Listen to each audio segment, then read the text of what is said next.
안녕하세요. 선한 이웃의 김정환입니다. 자, 이 시간에는 자기 방어에 대해 알아보도록 하겠습니다.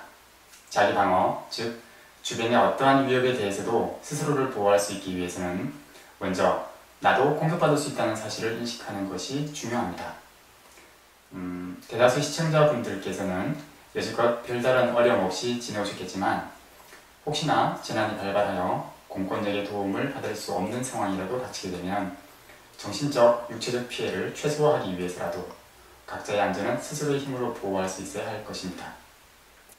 탄광 붕괴 사고나 비행기 추락 사고 등의 각종 재난 사례를 보면 육체적으로 건강하고 정신적으로 충분히 준비되어 있는 사람들만이 목숨을 부지할 수 있었다는 사실을 확인할 수 있습니다.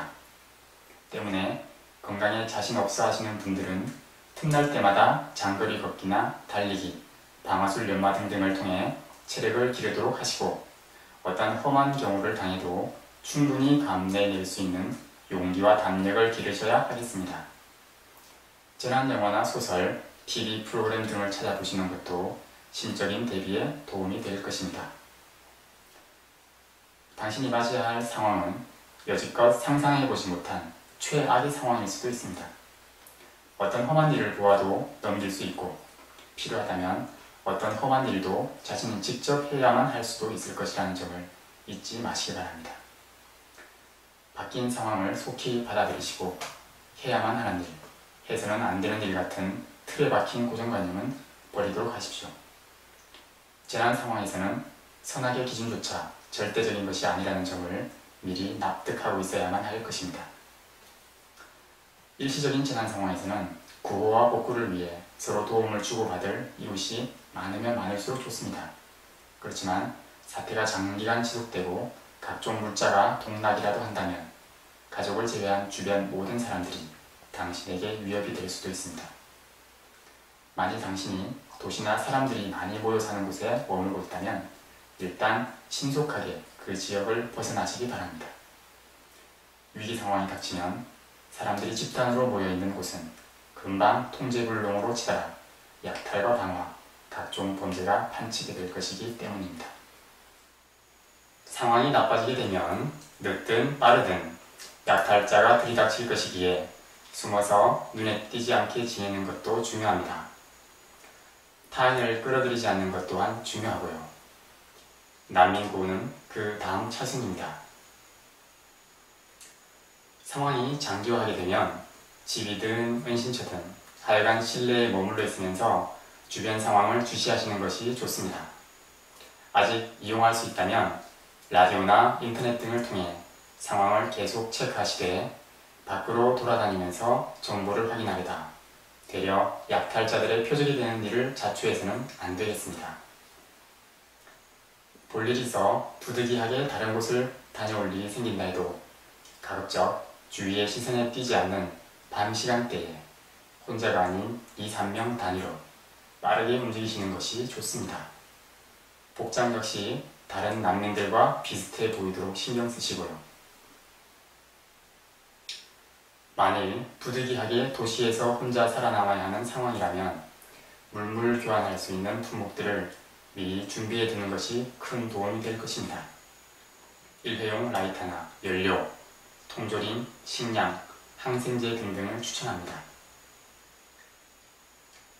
다른 집단과 물물 교환을 하게 되더라도 절대 당신이 주거지에서 거래하지 말고 절대 대량으로 거래하지 말 것이며 내 집에 무엇이 얼마나 있는지 주변에 알려지지 않도록 하십시오.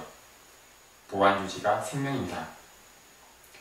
집을 강도 맞은 것처럼 텅 빈 것처럼 전혀 관심 가질 게 없는 것처럼 위장해야 합니다. 든든한 지하실을 만들어 숨겨진 입구로 그것도 남들 몰래 야간에만 출입하도록 한다면 더욱 안전한 환경이 될 것입니다. 불순 세력으로부터 당신과 가족을 방어하기 위해서는 수적, 물적으로 그들보다 우위를 유지할 수 있어야 합니다. 인근 이웃들을 우호 세력으로 만들 수만 있다면 보이지 않는 든든한 울타리가 한 겹 더 생기게 되는 셈이니 평소 적극적으로 이웃과 유대관계를 맺어놓도록 하시고요. 다만 이때에도 가족과 갇힌 깊은 유대감이 아니고서는 오히려 내부 정보를 밖으로 퍼날라 위험을 자초하는 역효과가 날 수도 있으니 이 점 유의하시기 바랍니다. 재난 상황에서는 언제 어떤 일이 닥칠지 잠시도 긴장을 늦추면 안 됩니다. 그렇다고 모든 집단 구성원들이 24시간 내내 긴장 상태에 있을 수도 없습니다. 침입이나 약탈, 도발 등의 이상 징후가 예상되면 함께하는 사람들끼리 조를 짜서 24시간 경비 체계를 유지하도록 합니다. 하루 최소 3개조가 2시간씩 교대할 수 있도록 6개조로 편성할 것을 추천합니다. 경계 근무를 할 때에는 높은 곳에서 주위를 내려다볼 수 있는 장소나 가옥의 진출입을 통제할 수 있는 위치에서 근무를 하되 이때에도 철저히 위장을 해서 바깥에서 눈에 띄지 않도록 신경을 씁니다. 여기 사람들이 집중적으로 지키고 있는 곳이 있구나 라는 정보를 줄 필요는 없겠죠. 침입자를 물리치기 위해서는 물리적인 억제력에 있어서 상대보다 앞서야 하고 더 나아가 압도적으로 우세하다면 상대가 질려서 싸움 없이도 물리칠 수 있게 됩니다.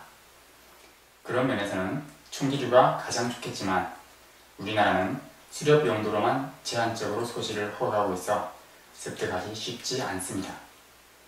매년 2차례씩 6월과 9월에 수렵 면허시험을 실시하는데 5월과 8월에 원서를 미리 접수하니 관심 있는 분들은 참고하시면 되겠네요. 사람을 향해 발포하는 것은 절대 금물이며 어디까지나 방어용으로 구비해 놓는다고만 생각하시기 바랍니다.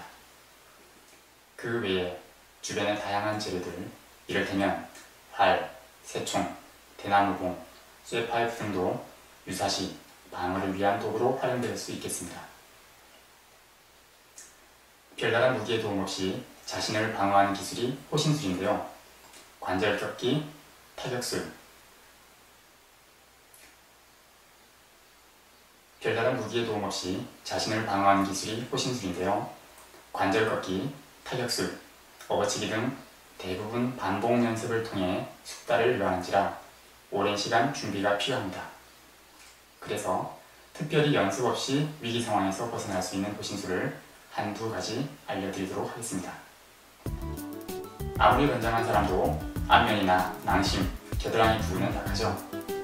그래서 멱살이나 신체의 일부를 잡힌 상황에 처한다면 손가락 끝에 힘을 주고 겨드랑이를 힘껏 찔러서 상대가 움찔할 때 빠져나오면 되고요. 일정 거리를 두고 대치하는 상황이라면 5손가락 끝을 활짝 펴서 상대의 눈을 찌르면 됩니다. 상대가 움츠린 순간 양심을 힘껏 걷어차고 도망하시면 되고요. 양쪽에서 잡고 있는 상황에 처하게 된다면 몸을 앞쪽으로 숙였다가 뒤쪽으로 뺐다 하면서 상대의 중심을 무너뜨린 뒤 다시 앞쪽으로 신속하게 빠져나가면 되는 방법이 있습니다. 하지만 이 모든 방법들이 기본 체력이 바탕이 되어야 가능한 것들이니 평소 체력 단련을 부단히 해주실 것을 당부드립니다. 재난 상황에서 조금이나마 도움이 되시길 바라며 이상으로 마치겠습니다. 감사합니다.